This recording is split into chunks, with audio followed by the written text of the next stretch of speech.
Good evening, afternoon, everyone. Welcome to our 6th annual reading of Charles Dickens' A Christmas Carol. This is a story which I think is a very important part of the season, and it was an idea that I had to just read it with family and friends, and 6 years ago it became an important part of our holiday season. This show is brought to you by Welchwright.com, New Media Interchange, and Eclipse One Media at eclipse-one.com. Join us online. You can also chat with us here in the studio, quote unquote. We'll get started with our story in just a moment.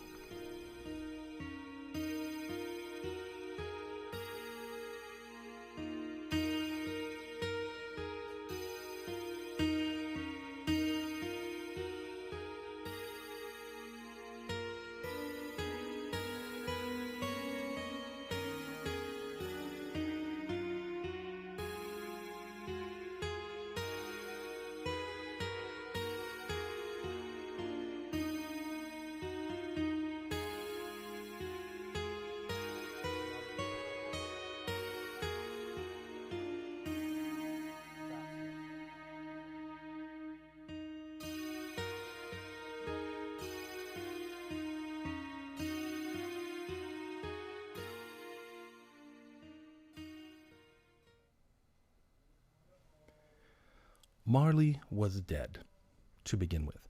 There was no doubt whatever about that. The register of his burial was signed by the clergyman, the clerk, the undertaker, and the chief mourner. Scrooge signed it, and Scrooge's name was good upon change for anything he chose to put his hand to. Old Marley was as dead as a doornail.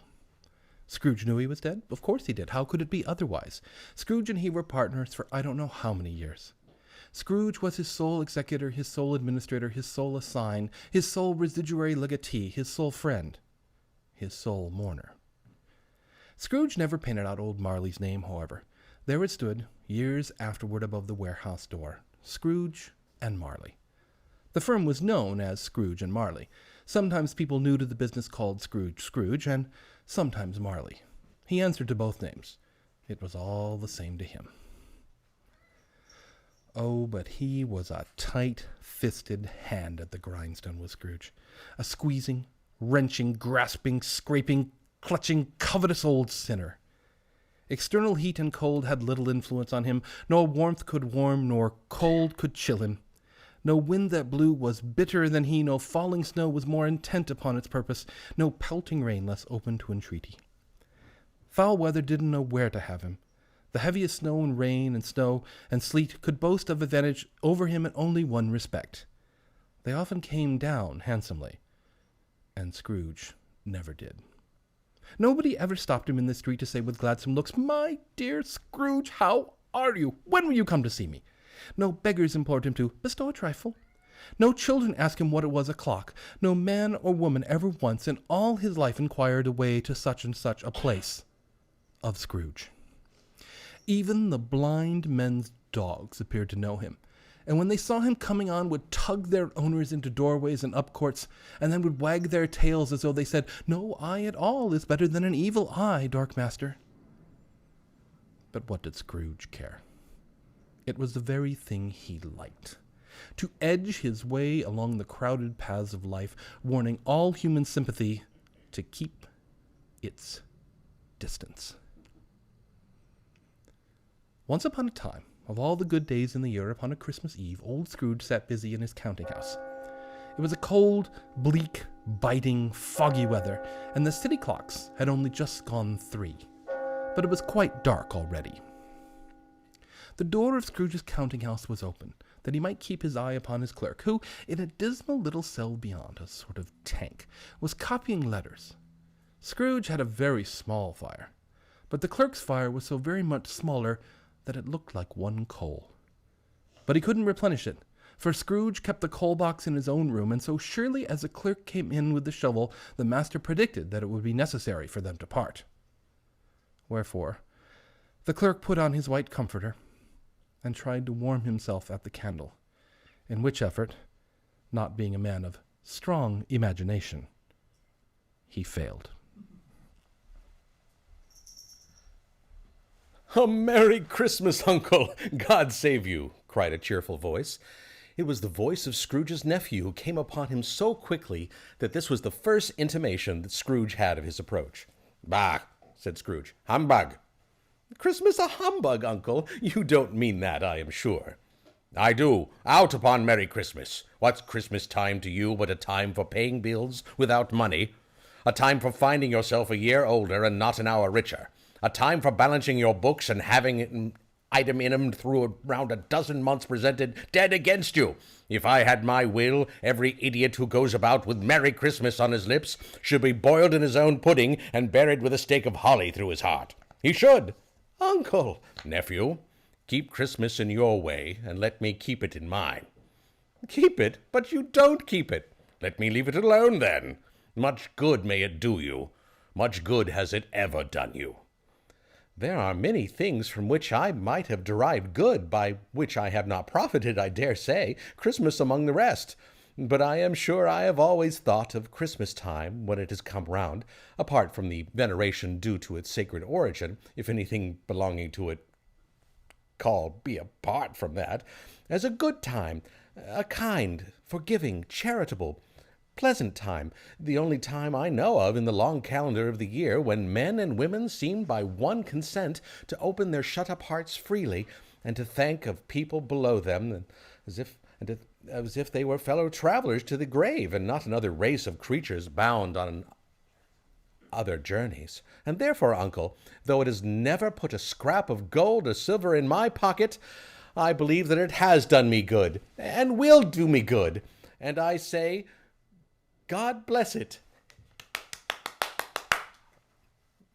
The clerk in the tank involuntarily applauded.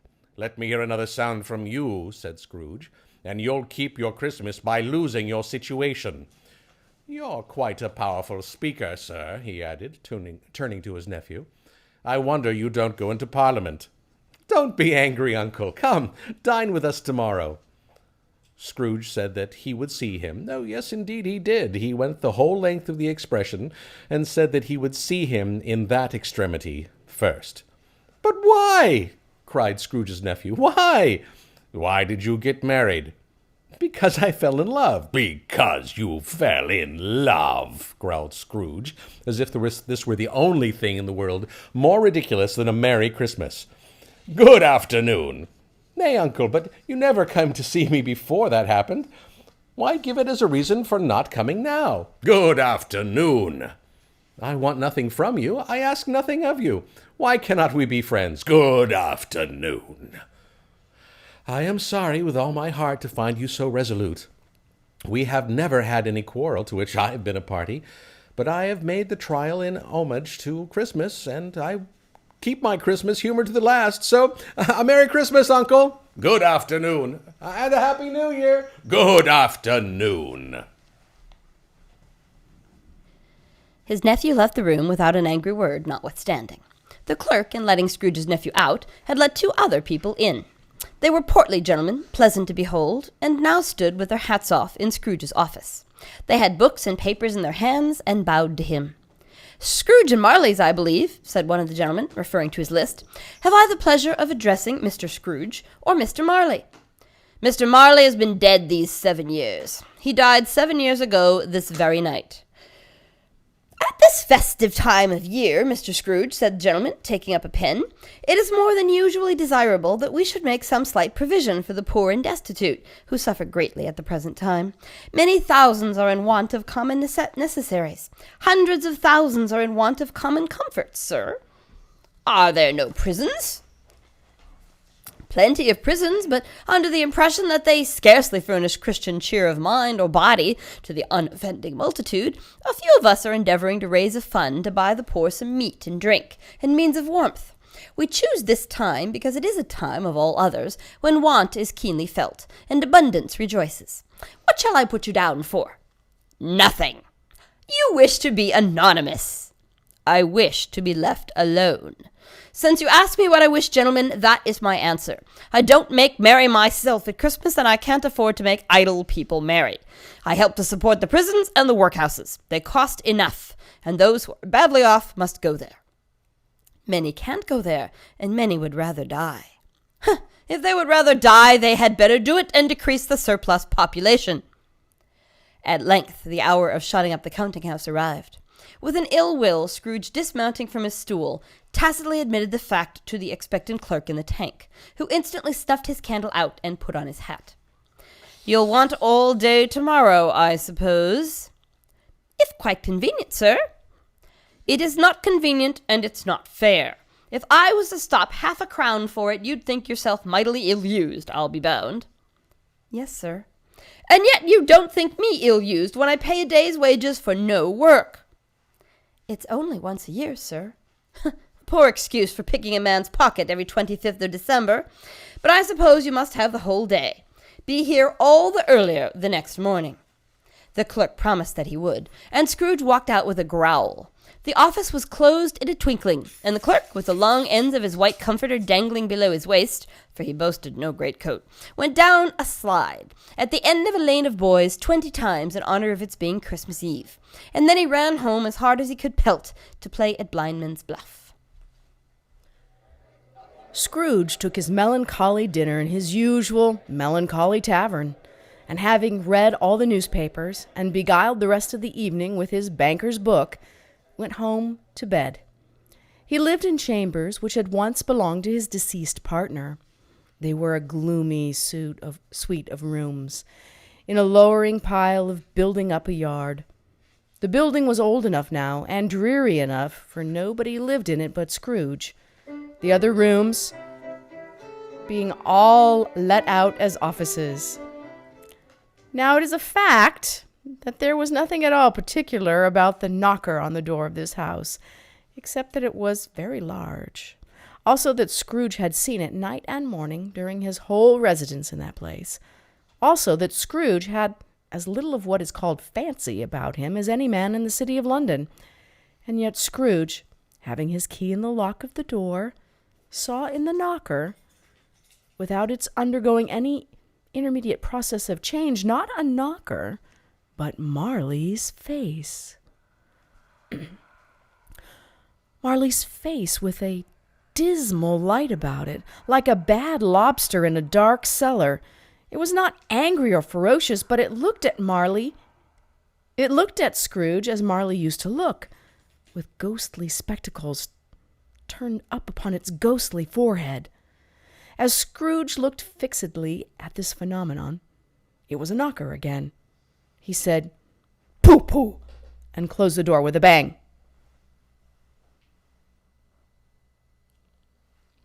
The sound resounded through the house like thunder. Every room above and every cask in the wine merchant cellars below appeared to have a separate peal of echoes of its own. Scrooge was not a man to be frightened by echoes. He fastened the door and walked across the hall and up the stairs. Slowly, too, trimming his candle as he went. Up Scrooge went, not caring a button for its being very dark. Darkness is cheap, and Scrooge liked it. But before he shut his heavy door, he walked through his rooms to see that all was right. He had just enough recollection of the face to desire to do that.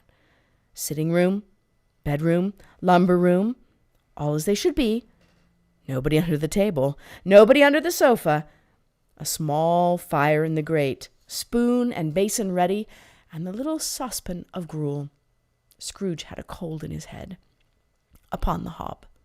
Nobody under the bed, nobody in the closet, nobody in his dressing gown, which was hanging up in a suspicious attitude against the wall. Lumber room, as usual. Old fire guard, old shoes, 2 fish baskets, washing stand on 3 legs, and a poker. Quite satisfied, he closed his door and locked himself in. Double-locked himself, which was not his custom. Thus secured against surprise, he took off his cravat, put on his dressing gown and slippers and his nightcap, and sat down before the very low fire to take his gruel. As he threw his head back in the chair, his glance happened to rest upon a bell, a disused bell that hung in the room, and communicated, for some purpose now forgotten, with a chamber in the highest story of the building. It was with great astonishment and with a strange inexorable dread that as he looked, he saw this bell begin to swing. Soon it rang out loudly, and so did every other bell in the house. This was succeeded by a clanking noise deep down below, as if some person were dragging a heavy chain over the casks in the wine merchant's cellar. Then he heard the noise, much louder, on the floors below, then coming up the stairs, then coming straight towards his door. It came on through the heavy door, and a spectre passed into the room before his eyes. And upon its coming in, the dying flame leaped up as though it cried, "I know him! Marley's ghost!"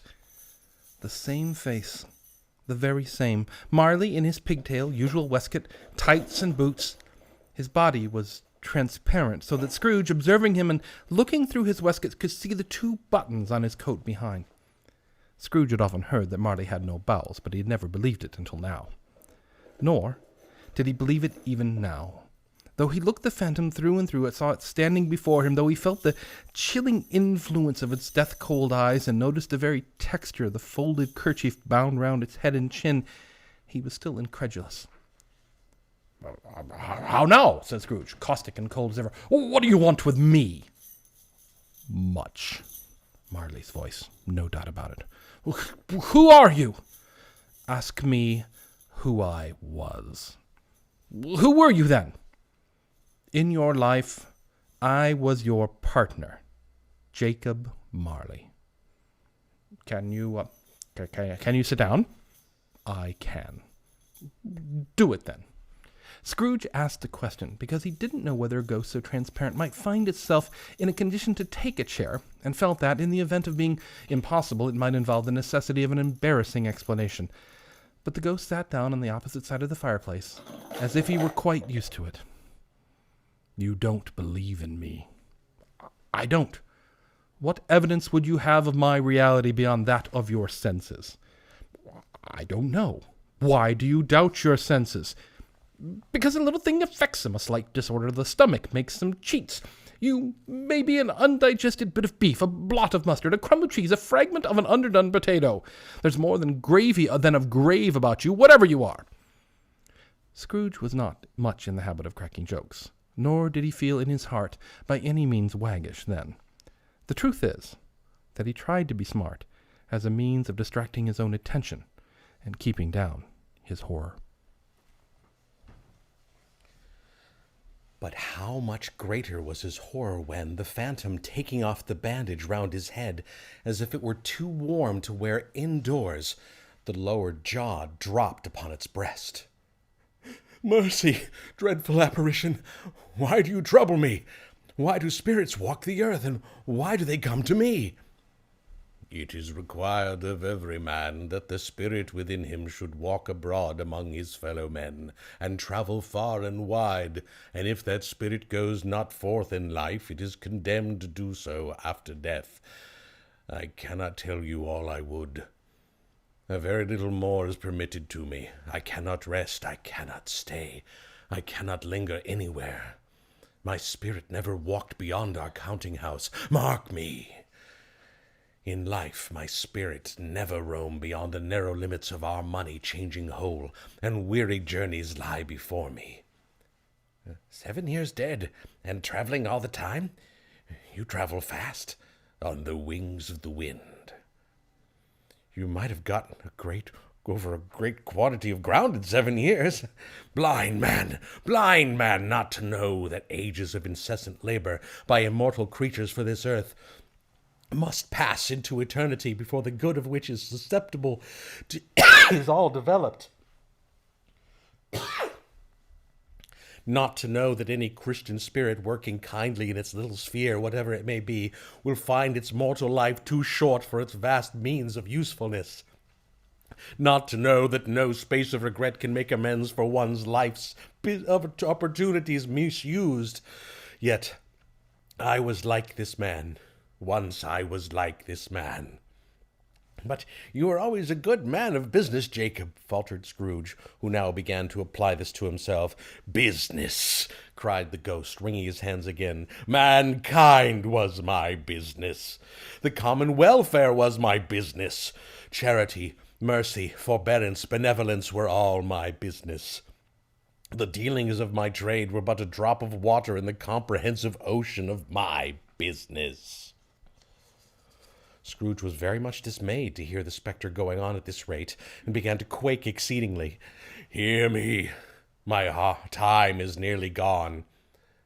"I will, but don't be hard upon me. Don't be flowery, Jacob, pray." "I am here tonight to warn you that you have yet a chance and hope of escaping my fate, a chance and hope of my procuring Ebenezer." "You were always a good friend to me. Thank ye." "You will be haunted by 3 spirits." "Is that the chance and hope you mentioned, Jacob? I think I'd rather not." "Without their visits you cannot hope to shun the path I tread. Expect the first tonight, when the bell tolls 1. Expect the second on the next night, and the same hour, the third upon the next, when the last stroke of 12 has ceased to vibrate. Look to see me no more, and look that, for your own sake, you remember what has passed between us." It walked backward from him, and at every step it took, the window raised itself a little, so that when the apparition reached it, it was wide open. Scrooge closed the window and examined the door by which the ghost had entered. It was double-locked, as he had locked it with his own hands, and the bolts were undisturbed. Scrooge tried to say, "Humbug," but stopped at the first syllable, and, being from the emotion he had undergone, or the fatigues of the day, or his glimpse of the invisible world, or the dull conversation of the ghost, or the lateness of the hour, much need of repose, he went straight to bed without undressing, and fell asleep on the instant.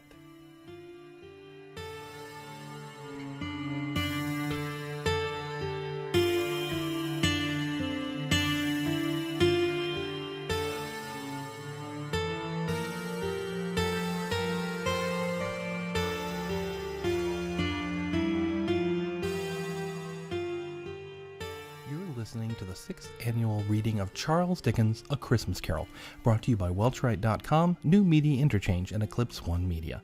We'll return to our story in just a moment.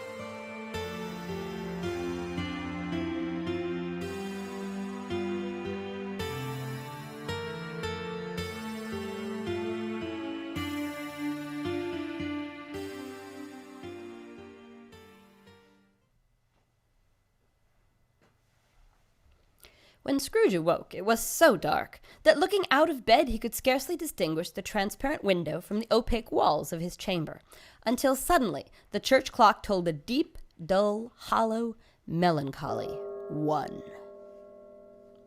Light flashed up in the room upon the instant, and the curtains of his bed were drawn aside by a strange figure, like a child, yet not so like a child as like an old man, viewed through some supernatural medium, which gave him the appearance of having receded from the view, and being diminished to a child's proportions.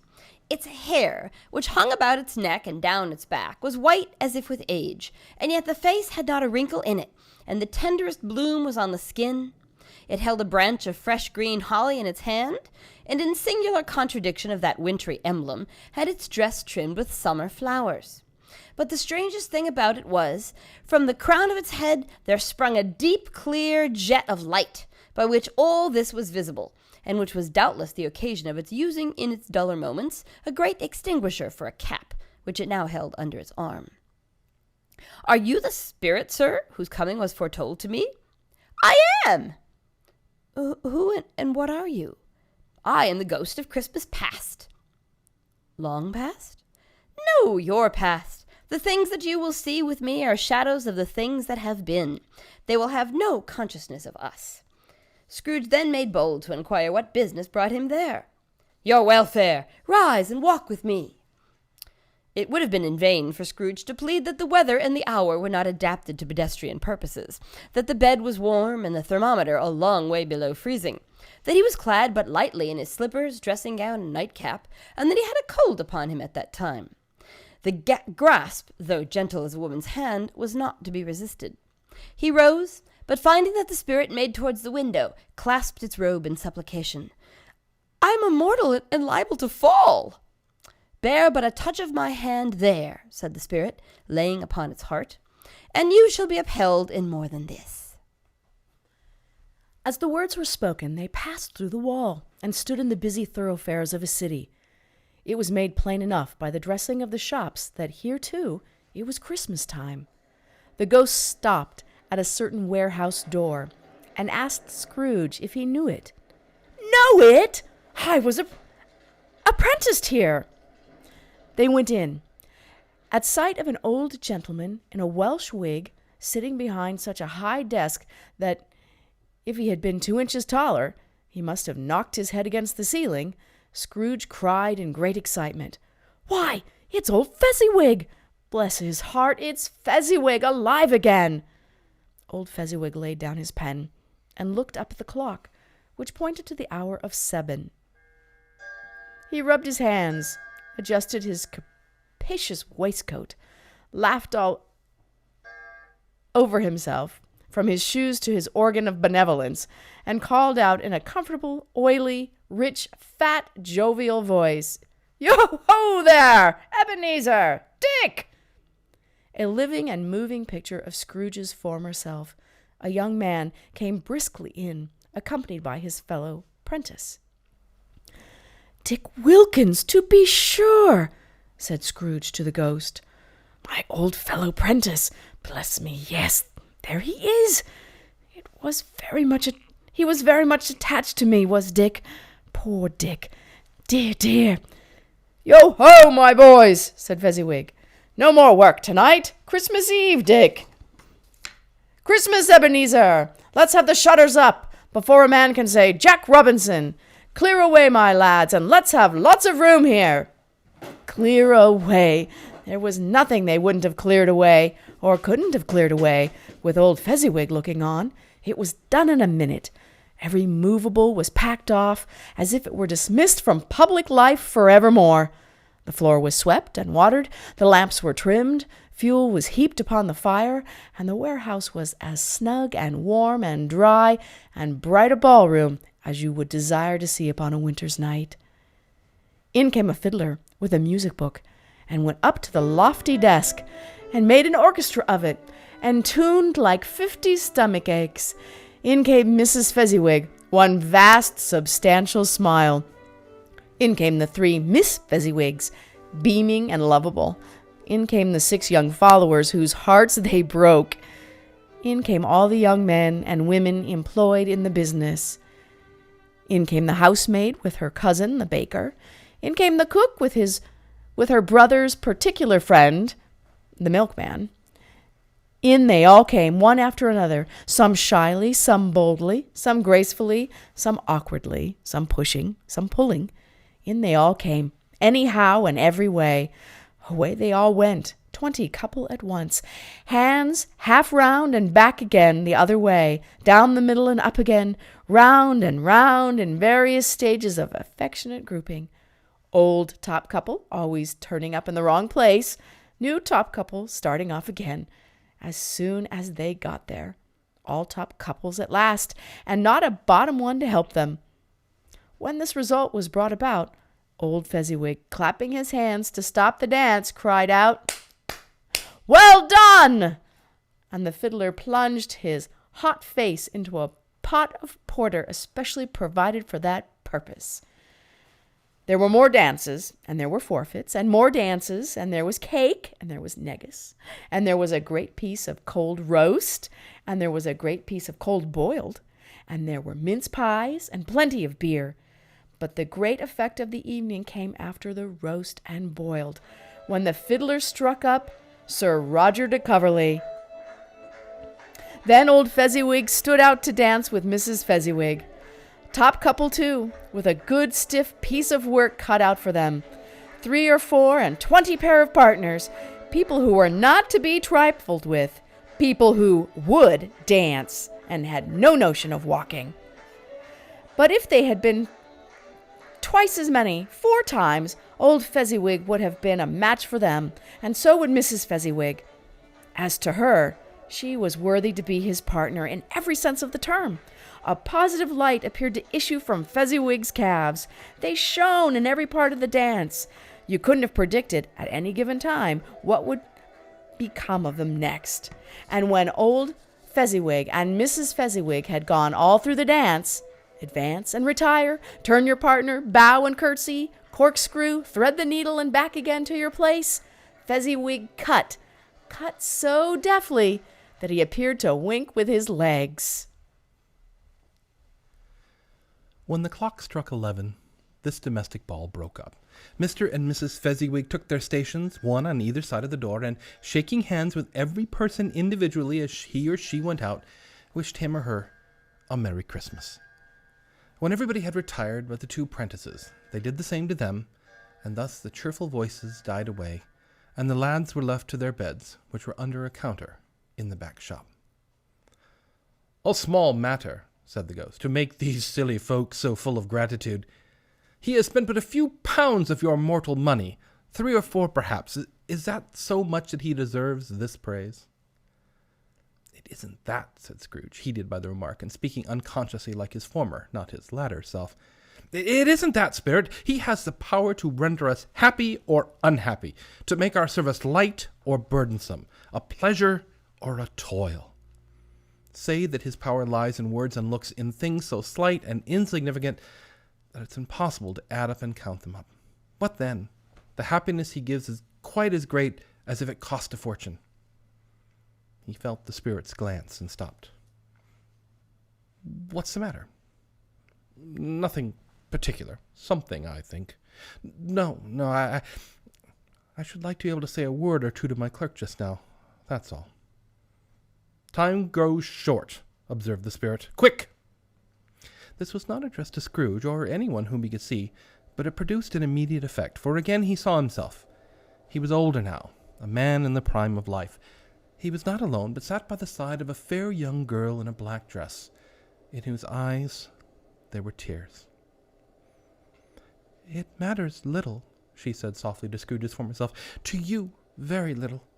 Another idol has displaced me, and if it can comfort you in the time to come, as I would have tried to do, I have no just cause to grieve." "What idol has displaced you?" "A golden one. You fear the world too much. I have seen your nobler aspirations fall off, one by one, until the master passion, gain, engrosses you, have I not?" "What then? Even if I have grown so much wiser, what then? I am not changed towards you. Have I ever sought release from our engagement?" "In words, no. Never." "In what then?" "In a changed nature, in an altered spirit, in another atmosphere of life, another hope as its great end. If you were free today, tomorrow, yesterday, can I even believe that you would choose a dowerless girl, or, choosing her, do I not know that your repentance and regret would surely follow? I do, and I release you, with a full heart, for the love of him you once were. Spirit, remove me from this place." "I told you these were but shadows of things that have been," said the ghost. "That they are what they are. Do not blame me." "Remove me!" Scrooge exclaimed. "I cannot bear it. Leave me. Take me back. Haunt me no longer." As he struggled with the Spirit, he was conscious of being exhausted and overcome by an irresistible drowsiness, and further, of being in his own bedroom. He had barely time to reel to bed before he sank into a heavy sleep.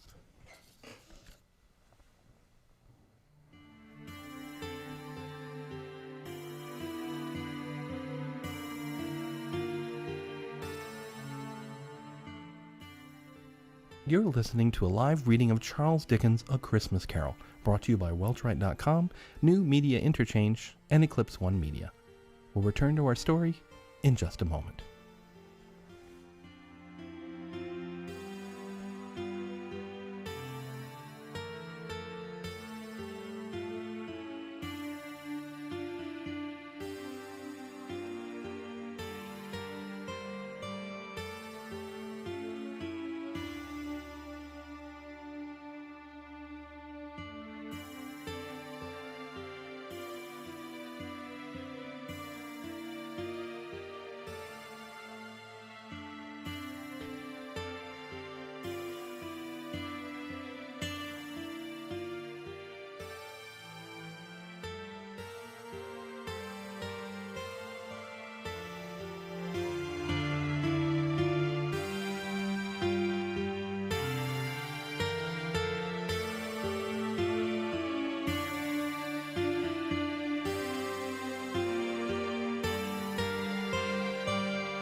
Scrooge woke in his bedroom. There was no doubt about that, but it and his own adjoining sitting room, into which he shuffled his slippers, attracted by a great light there, had undergone a surprising transformation. The walls and ceiling were hung with living green that it looked like a perfect grove. The leaves of holly, mistletoe, and ivy reflected back in the light, as if many little mirrors had been scattered there, and such a mighty blaze went roaring up the chimney that as petrifaction of a hearth he had never known in Scrooge's time, or Marley's for that many and a winter season gone.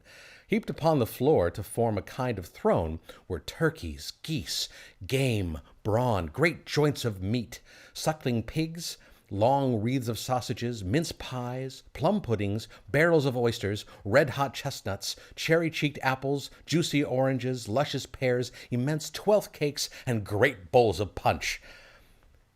In easy state upon this couch there sat a giant glorious to see, who bore a glowing torch in shape not unlike Plenty's horn, who raised it high to shed its light on Scrooge as he came peeping round the door. Come in and know me better, man.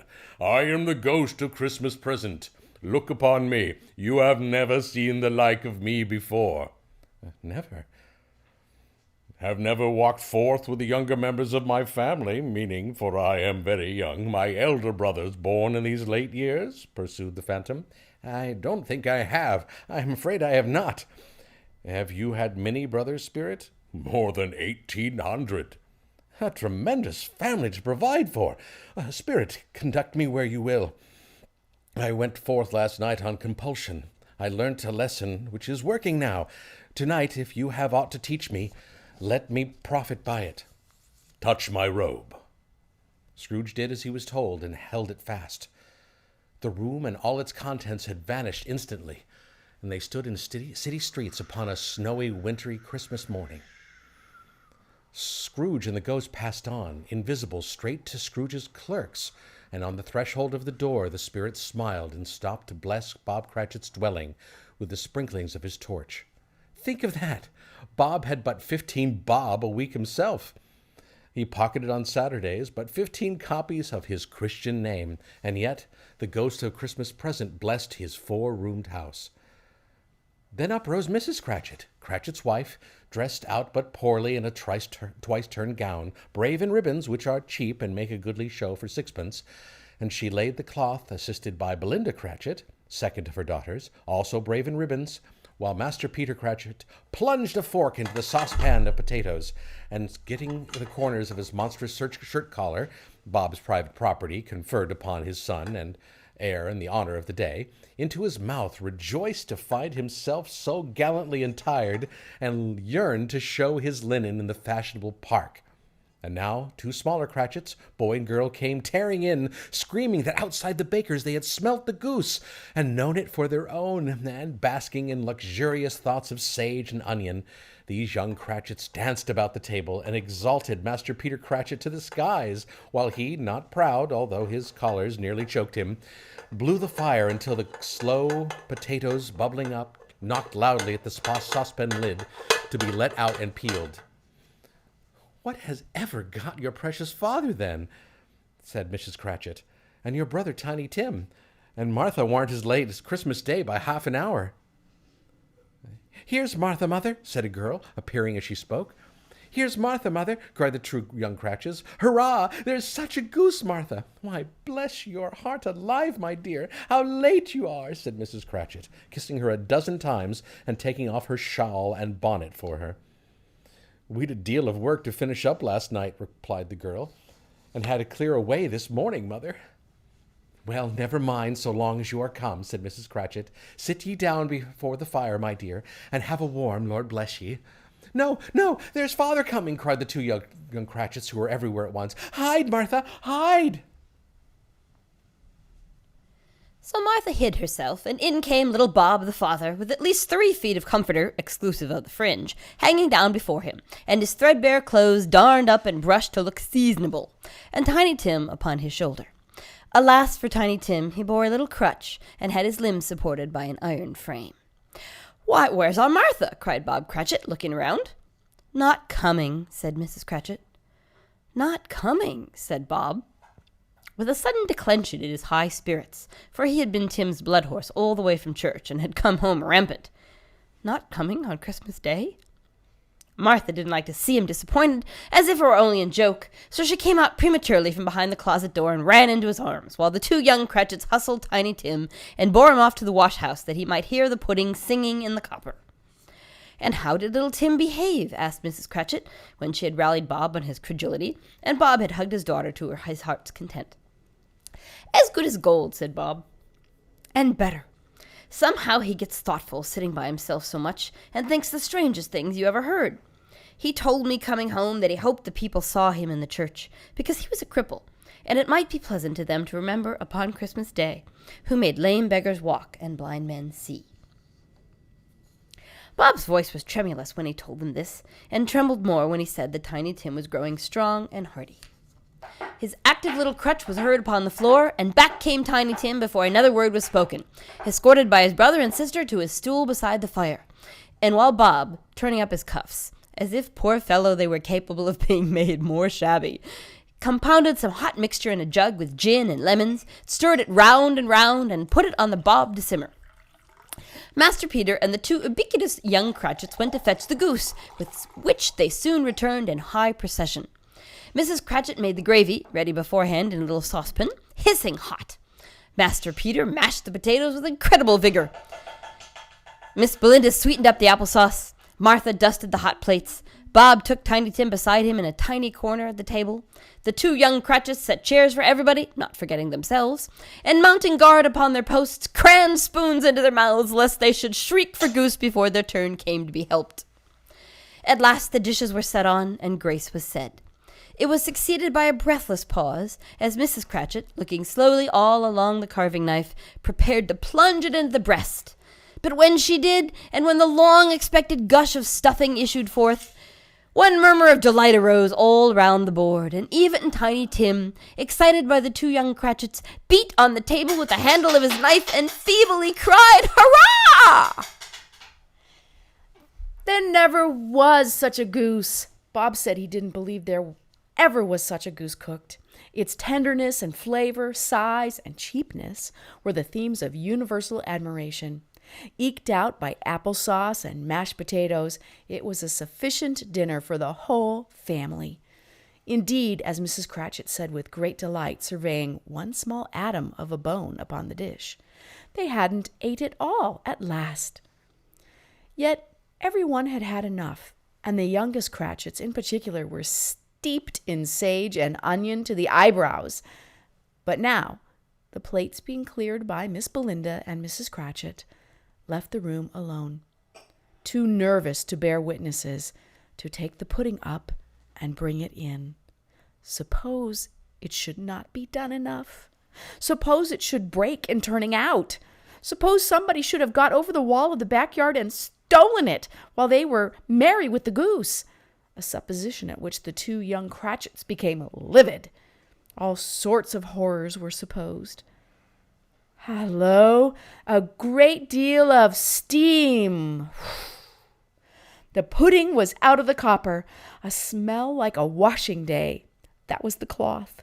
A smell like an eating house and a pastry cook's next door to each other with a laundress's next door to that. That was the pudding. In half a minute, Mrs. Cratchit entered, flushed but smiling proudly, with the pudding like a speckled cannonball, so hard and firm, blazing in half a quartern of ignited brandy, and belighted with Christmas holly stuck into the top. "Oh, a wonderful pudding," Bob Cratchit said, and calmly, too, that he regarded it as the greatest success achieved by Mrs. Cratchit since their marriage. Mrs. Cratchit said that now the weight was off her mind, she would confess that she had had her doubts about the quantity of flour. Everybody had something to say about it, but nobody said or thought it was at all a small pudding for a large family. Any Cratchit would have blushed to hint at such a thing. At last the dinner was all done. The cloth was cleared, the hearth swept, and the fire made up. The compound in the jug being tasted and considered perfect, apples and oranges were put upon the table, and a shovelful of chestnuts on the fire. And then all the Cratchit family drew around the hearth in what Bob Cratchit called a circle, and at Bob Cratchit's elbow stood the family display of glass, 2 tumblers, and a custard cup without a handle.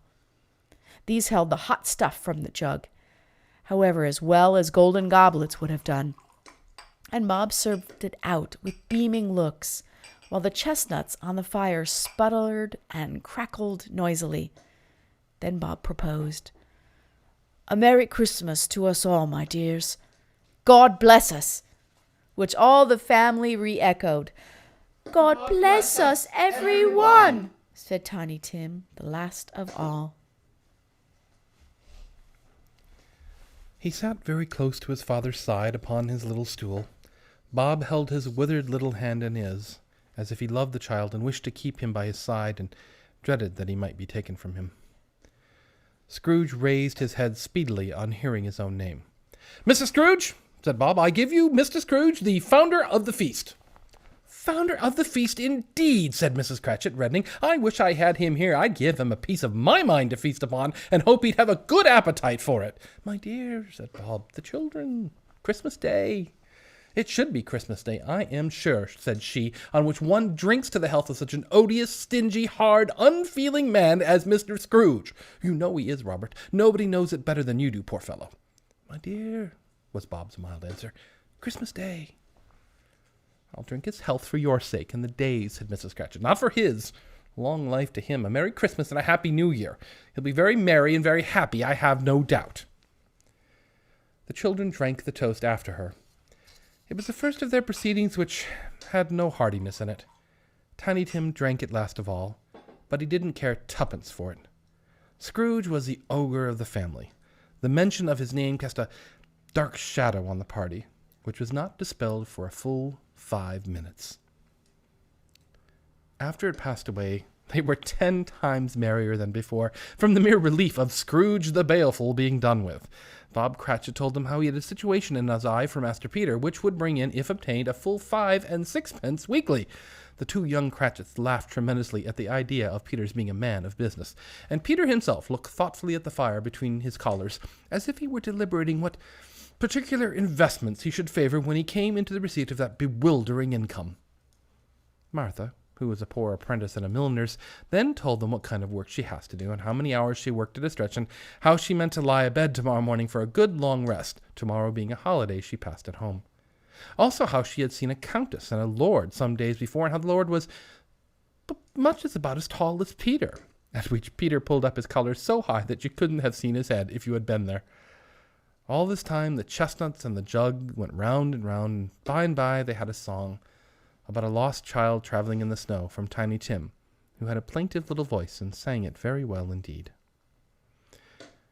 There was nothing of high mark in this. They were not a handsome family. They were not well dressed. Their shoes were far from being waterproof. Their clothes were scanty, and Peter might have known, and very likely did, the inside of a pawnbroker's. They were happy, grateful, pleased with one another, and contented with the time. And when they faded, and looked happier yet in the bright sprinkling of the spirit's torch at parting, Scrooge had his eye upon them, and especially on Tiny Tim, until the last. It was a great surprise to Scrooge as this scene vanished to hear a hearty laugh. It was a much greater surprise to Scrooge to recognize that as his own nephews, and to find himself in a bright, dry, gleaming room with the spirit standing smiling by his side and looking at that same nephew. It is a fair, even-handed, noble adjustment of things that while there is infection in disease and sorrow, there is nothing in the world so irresistibly contagious as laughter and good humor. When Scrooge's nephew laughed, Scrooge's niece by marriage laughed as heartily as he, and their assembled friends, not being behindhand, laughed out lustily. He said that Christmas was a humbug as I live, cried Scrooge's nephew. He believed it too. More shame for him, Fred, says Scrooge's niece indignantly. Bless those women. They never do anything by halves. They are always in earnest. She was very pretty, exceedingly pretty, with a dimpled, surprised-looking, capital face, a ripe little mouth that seemed made to be kissed, as no doubt it was, all kinds of good little dots about her chin that melted into one another when she laughed, and the sunniest pair of eyes you ever saw in any little creature's head. Altogether, she was what you would call provoking, but satisfactory, too. Oh, perfectly satisfactory. He's a comical old fellow, said Scrooge's nephew, and that's the truth, and not so pleasant as he might be. However, his offenses carry their own punishment. I had nothing to say against him. Who suffers by his ill whims? Himself, as always. Here he takes it into his head to dislike us, and he won't come to dine with us. What's the consequence? You don't lose much of a dinner. I think he loses a very good dinner, interrupted Scrooge's niece. Everyone else said the same, and they must be allowed to have been competent judges because they had just had dinner, and with the dessert upon the table were clustered round the fire by lamplight. Well, I am very glad to hear it, said Scrooge's nephew, because I haven't any great faith in these young housekeepers. What do you say, Topper? Topper clearly had his eye on one of Scrooge's niece's sisters, for he answered that a bachelor was a wretched outcast who had no right to express an opinion on the subject, whereat Scrooge's niece's sister, the plump one with the lace tucker, not the one with the roses, blushed. After tea, they had some music, for they were a musical family, and knew what they were about. Gentlemen, let nothing you dismay. For they were a musical family and knew what they were about. They sung a glee or catch, I can assure you, especially Topper, who would growl away like in the bass like a good one, and never swell in the large veins on his forehead, or get red in the face over it. But they didn't devote the whole evening to music. After a while, they played at forfeits, for it is good to be children sometimes, and never better than at Christmas, when its mighty founder was a child himself. There was first a game at Blindman's Bluff, and I no more believe Topper was really blinded than I believe he had eyes in his boots, because the way in which he went after that plump sister in the lace tucker was an outrage on the credulity of human nature. Knocking down the fire irons, tumbling over the chairs, bumping up against the piano, smothering himself among the curtains. Wherever she went, there went he. He always knew where the plump sister was. He wouldn't catch anybody else. If you had fallen up against him, as some of them did, and stood there, he would have made a feint of endeavoring to seize you, which would have been a reply to an affront to your understanding, and he would instantly have sidled off in the direction of the plump sister. "Here's a new game," said Scrooge. "Oh, 1/2 hour, Spirit, only one more." It was a game called Yes and No, where Scrooge's nephew had to think of something, and the rest must find out what, he only answering to their questions yes or no, as the case was. The fire of questioning to which he was exposed elicited from him that he was thinking of an animal, a live animal, Rather a disagreeable animal, a savage animal, an animal that growled and grunted sometimes, and talked sometimes, and lived in London, and walked about the streets, and wasn't made a show of, wasn't led by anybody, didn't live in a menagerie, was never killed in a market, was not a horse, or an ass, or a cow, or a bull, or a tiger, or a dog, or a pig, or a cat, or a bear. At every new question put to him, this nephew burst into a fresh roar of laughter, and was so inexpressibly tickled that he was obliged to get up off the sofa and stamp. At last the plump sister cried out, "I have found it! I know what it is, Fred! I know what it is!" "What is it?" cried Fred. "It's your Uncle Scrooge!" Which it certainly was. Admiration was the sentiment, though some objected that the reply to "Is it a bear?" ought to have been yes. Uncle Scrooge had imperceptibly become so gay and light of heart that he would have drank to the unconscious company in an inaudible speech. But the whole scene passed off in the breath of the last word spoken by his nephew, and he and the spirit were again upon their travels. Much they saw, and far they went, and many homes they visited, but always with a happy end. The spirit stood beside sick beds, and they were cheerful, on foreign lands, and they were close at home, by struggling men, and they were patient in their greater hope, by poverty, and it was rich. In almshouse, hospital, and jail, in misery's every refuge, where vain man in his little brief authority had not made fast the door, and barred the spirit out, he left his blessing, and taught Scrooge his precepts. It was a long night, if it were only a night, but Scrooge had his doubts of this, because the Christmas holidays appeared to be condensed into the space of time they passed together. It was strange, too, that while Scrooge remained unaltered in his outward form, the ghost grew older, clearly older. Scrooge had observed this change, but never spoke of it, until they left a children's 12th night party, when looking at the spirit, as they stood together in an open place, he noticed its hair was gray. "Are spirits' lives so short?" asked Scrooge. "My life upon this globe is very brief," replied the ghost. "It ends tonight." "Tonight?" cried Scrooge. "Tonight at midnight. Hark, the time is drawing near." The chimes were ringing, and the 11:15 at that moment. "Forgive me if I am not justified in what I ask," said Scrooge, looking intently at the spirit's robe, "but I see something strange and not belonging to yourself protruding from your skirts. Is it a foot or a claw?" "It might be a claw, for all the flesh there is upon it. Look here." From the foldings of its robe it brought forth 2 children, wretched, abject, frightful, hideous, miserable. They knelt down at its feet and clung upon the outside of its garment. They were a boy and girl, yellow, meager, ragged, scowling, wolfish, but prostrate, too, in their humility. Where a graceful youth should have filled their features out and touched them with its freshest tints, a stale and shriveled hand, like that of old age, had pinched and twisted them and pulled them into shreds. Where angels might have sat enthroned, devils lurked and glared out menacing. No change, no degradation, no perversion of humanity in any grade through all the mysteries of wonderful creation has monsters half so horrible and dread. Scrooge started back, appalled. Having them shown to him in this way, he tried to say they were fine children, but the words choked themselves, rather than be parties to such a lie of such enormous magnitude. "Spirit, are they yours?" "They are man's. This boy is ignorance, this girl is want. Beware them both, and all of their degree, but most of all beware this boy, for on his brow I see that written which is doom, unless the writing be erased." "Deny it," cried the spirit, stretching out its hand toward the city. "Slander those who tell it ye. Admit it for your factious purposes, and make it worse, and bide the end." "Have they no refuge or resource?" cried Scrooge. "Are there no prisons?" said the spirit, turning on him for the last time with his own words. "Are there no workhouses?" The bell struck 12. Scrooge looked upon him for the ghost, and saw it no more.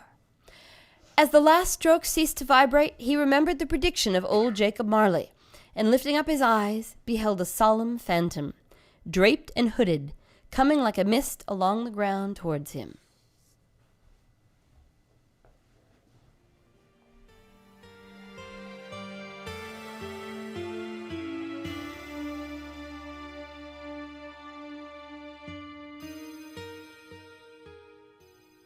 You're listening to a live reading of Charles Dickens' A Christmas Carol, brought to you by Welchwright.com, New Media Interchange, and Eclipse One Media.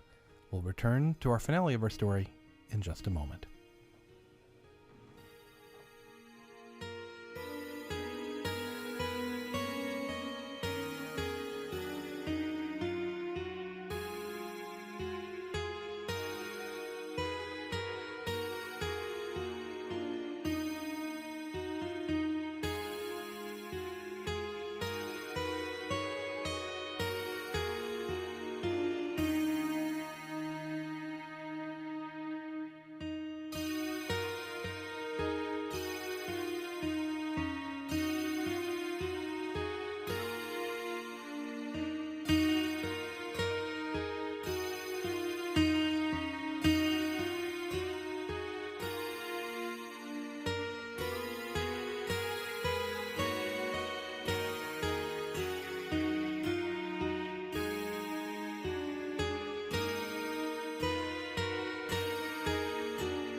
The last of the spirits. The phantom slowly, gravely, silently approached.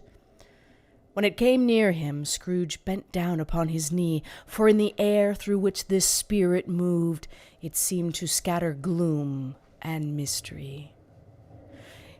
It was shrouded in a deep black garment, which concealed its head, its face, its form, and left nothing of it visible save one outstretched hand.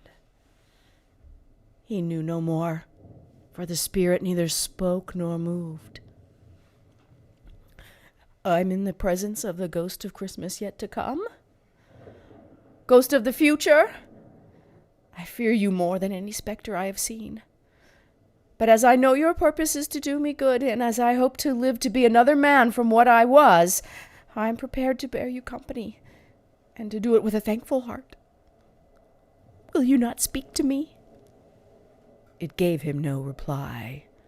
The hand was pointed straight before them. Lead on! Lead on! The night is waning fast, and it is precious time to me, I know. Lead on, spirit! They scarcely seemed to enter the city, for the city rather seemed to spring up around them. But there they were in the heart of it, on 'change amongst the merchants. The spirit stopped beside one little knot of businessmen. Observing that the hand was pointed to them, Scrooge advanced to listen to their talk. "Now," said a great fat man with a monstrous chin, "I don't know much about it either way. I only know he's dead." "When did he die?" inquired another. "Last night, I believe." "Why, what was the matter with him? I thought he'd never die." "God knows," said the first with a yawn. "What has he done with his money?" asked a red-faced gentleman. "I haven't heard," said the man with the large chin. "Company, perhaps. He hasn't left it to me, that's all I know. Bye-bye." Scrooge was at first inclined to be surprised that the spirit should attach importance to the conversation apparently so trivial. But feeling assured that it must have some hidden purpose, he set himself to consider what it was likely to be. It could scarcely be supposed to have any bearing on the death of Jacob, his old partner, for that was past, and this ghost's province was the future. He looked about in that very place for his own image, but another man stood in his accustomed corner, and though the clock pointed to his usual time of day for being there, he saw no likeness of himself among the multitudes that poured in through the porch. It gave him little surprise, however, for he had been revolving in his mind a change of life, and he thought and hoped he saw his newborn resolutions carried out in this. They left this busy scene and went into an obscure part of town, to a low shop where iron, old rags, bottles, bones, and greasy offal were bought. A grey-haired rascal, of great age, sat smoking his pipe. Scrooge and the Phantom came into the presence of this man just as a woman with a heavy bundle slunk into the shop. But she had scarcely entered when another woman, similarly laden, came in too, and she was closely followed by a man in faded black. After a short period of blank astonishment, in which the old man with the pipe had joined them, they all three burst into a laugh.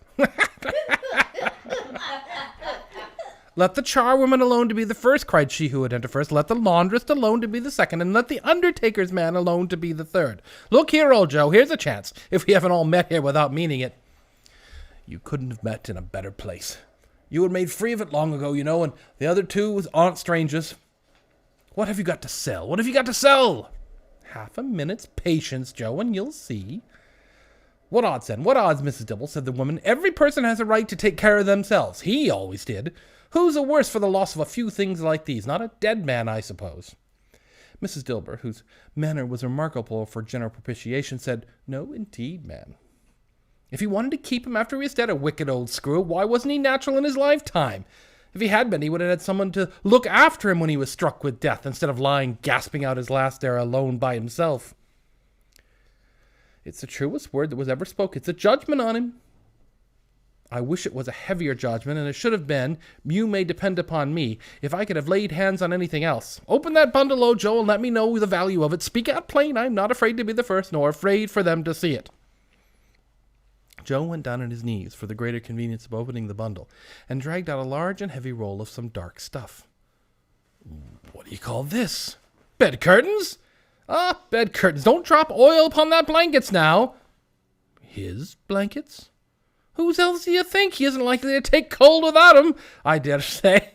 You may look through that shirt till your eyes ache, but you won't find a hole in it nor a threadbare place. It's the best he had, and a fine one, too. They'd have wasted it by dressing him up in it if it hadn't been for me." Scrooge listened to this dialogue in horror. "Spirit, I see. The case of this unhappy man might be my own. My life tends that way now. Merciful heaven, what is this?" The scene had changed, and now he almost touched a bare, uncurtained bed. A pale light, raising in the outer air, fell straight upon this bed, and on it, unwatched, unwept, uncared for, was the body of this plundered, unknown man. "Spirit, let me see some tenderness connected with his death, or this dark chamber. Spirit will forever present to me." The ghost conducted him to poor Bob Cratchit's house, the dwelling he had visited before, and found the mother and the children seated round the fire. Quiet. Very quiet. The noisy little Cratchits were as still as statues in one corner, and sat looking up at Peter, who had a book before him. And mother and her daughters were engaged in needlework, but surely they were very quiet. "And he took a child, and sent him in the midst of them." Where had Scrooge heard these words? He had not dreamed them. The boy must have read them out, as he and the spirit crossed the threshold. Why did he not go on? Mother laid her work upon the table and put her hand to her face. "The color hurts my eyes," she said. The color? Ah, poor Tiny Tim. "They're better now again. It makes them weak by candlelight, and I wouldn't want to show weak eyes to your father when he comes home for the world. It must be near his time." "Past it, rather," Peter answered, shutting his book up. "I think he has walked a little slower than he used these last few evenings, Mother." I have known him to walk with Tiny Tim upon his shoulder, very fast indeed." "And so have I," cried Peter. "Often." "And so have I," exclaimed another. So had all. But he was very light to carry, and his father loved him so that it was no trouble. "Oh, there is your father at the door."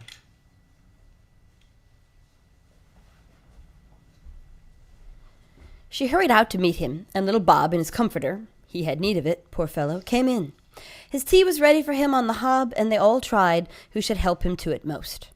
Then the 2 young Cratchits got upon his knees and laid each child a little cheek against his face, as if they said, "Don't mind it, father, don't be grieved."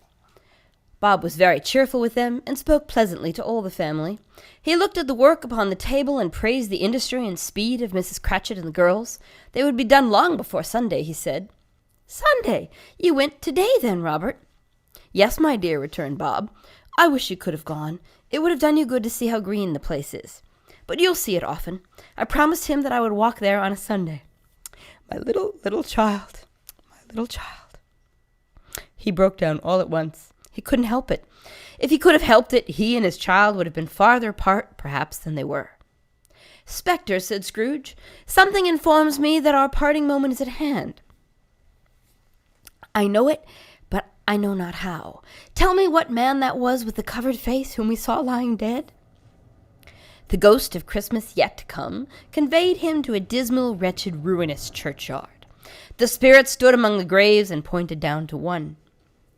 "Before I draw nearer to that stone to which you point, answer me one question. Are these the shadows of the things that will be, or are they shadows of the things that may be?" Still the ghost pointed downward to the grave by which it stood. "Men's courses will foreshadow certain ends, to which, if persevered in, they must lead. But if the courses be departed from, the ends will change. Say it thus with what you show me." The spirit was immovable as ever. Scrooge crept towards it, trembling as he went, and following the finger, read upon the stone of the neglected grave his own name, Ebenezer Scrooge. "Am I that man who lay upon the bed? No, spirit, oh no, spirit, hear me. I am not the man I was. I will not be the man I must have been, but yet for this intercourse. Why show me this, if I am past all hope? Assure me that I may yet change these shadows you have shown me by an altered life." For the first time, the kind hand faltered. "I will honor Christmas in my heart and try to keep it all the year. I will live in the past, the present, and the future. The spirits of all 3 shall strive within me. I will not shut out the lessons that they teach. Oh, tell me that I may sponge away the writing on this stone." Holding up his hands in one last prayer to have his fate reversed, he saw an alteration in the phantom's hood and dress. It shrunk, collapsed, and dwindled down into a bedpost. Yes, and the bedpost was his own. The bed was his own. The room was his own. Best and happiest of all, the time before him was his own to make amends in. He was checked in his transports by the churches ringing out the lustiest peals he had ever heard. Running to the window, he opened it and put out his head. No fog, no mist, no night. Clear, bright, stirring, golden day. "What's today?" cried Scrooge, calling downward to a boy in Sunday clothes, who perhaps had loitered in to look about him. What's today, my fine fellow?" "Today? Why, Christmas Day." "It's Christmas Day? I haven't missed it. Hello, my fine fellow." "Hello. Do you know the Poultiers in the next street? But one at the corner?" "I should hope I did." "An intelligent boy. A remarkable boy. Do you know whether they've sold the prize turkey that was hanging up there?" "Not the little prize turkey, the big one." "What? The one as big as me? What a delightful boy. It's a pleasure to talk to him. Yes, my buck." "It's hanging there now." "Is it? Go and buy it." "Walker," exclaimed the boy. No, I am earnest. Go and buy it, and tell him to bring it here, that I may give them the direction where to take it. Come back with the man, and I'll give you a shilling. Come back with him in less than 5 minutes, and I'll give you half a crown." The boy was off like a shot. "I'll send it to Bob Cratchit's. He shan't know who sends it. It's twice the size of Tiny Tim. Joe Miller never made such a joke as sending it to Bob's will be." The hand in which he wrote the address was not a steady one, but write he did, somehow, even downstairs to open the street door, ready for the coming of the Poultiers man. It was a turkey. He never could have stood upon his legs, that bird. He would have snapped them off short in a minute, like sticks of sealing wax. Scrooge dressed himself all in his best, and at last got out into the streets. The people were by this time pouring forth, as he had seen them with the ghost of Christmas present, and walking with his hands behind him, Scrooge regarded every one with a delighted smile. He looked so irresistibly pleasant, in a word, that 3 or 4 good-humored fellows said, "Good morning, sir, a Merry Christmas to you." And Scrooge said afterwards that of all the blithe sounds he had ever heard, these were the blithest in his ears. In the afternoon he turned his steps towards his nephew's house. He passed the door a dozen times before he had the courage to go up and knock, but he made a dash and did it. "Is your master at home, my dear?" said Scrooge to the girl. Nice girl, very. "Yes, sir." "Where is he, my love?" "He's in the dining room, sir, with his mistress." He knows me," said Scrooge, with his hand already on the dining room lock. I'll go in here, my dear." "Fred." "Why, bless my soul," cried Fred. "Who's that?" It's I, your Uncle Scrooge. I've come to dinner. Will you let me in, Fred?" Let him in. It is a mercy he didn't shake his arm off. He was at home in 5 minutes. Nothing could be heartier. His niece looked just the same. So did Topper when he came. So did the plump sister when she came. So did every one of them when they came. Wonderful party, wonderful games, wonderful unanimity, wonderful happiness. Oh, but he was early at the office next morning. Oh, he was early there. If he could only be there first and catch Bob Cratchit coming late, that was the thing he had to set his heart upon. And he did it. The clock struck 9. No Bob. 1:15. No Bob. Bob was a full 18 minutes and a half behind his time. Scrooge sat with his door wide open that he might see him come into the tank. Bob's hat was off before he opened the door. His comforter, too. He was on his stool in a jiffy, driving away at his pen as if he were trying to overtake 9 o'clock.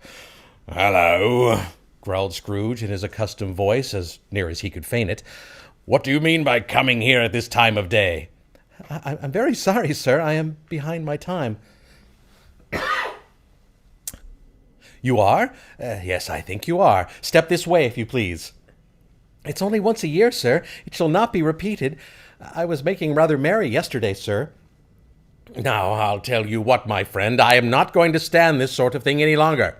And therefore," Scrooge continued, leaping up from his stool and giving Bob such a dig in the waistcoat he staggered back into the tank again, "and therefore, I am about to raise your salary." Bob trembled and got a little nearer to the ruler. "A Merry Christmas, Bob," said Scrooge with an earnestness that could not be mistaken as he clapped him on the back. "A merrier Christmas, Bob, my good fellow, than I have given you for many a year. I'll raise your salary and endeavor to assist your struggling family, and we will discuss your affairs this very afternoon over a Christmas bowl of smoking bishop. Bob, make up the fires and buy a second coal scuttle before you do another I, Bob Cratchit." Scrooge was better than his word. He did it all, and infinitely more. And to Tiny Tim, who did not die, he was a second father. He became as good a friend, as good a master, and as good a man as the good old city knew, or any other good old city, town, or borough in the good old world. Some people laughed to see the alteration in him, but his own heart laughed, and that was quite enough for him. He had no further intercourse with spirits, but lived in that respect upon the total abstinence principle ever afterwards. And it was always said of him that he knew how to keep Christmas well, if any man alive possessed the knowledge. May that be truly said of us, and all of us. And so, as Tiny Tim observed, God bless us, everyone.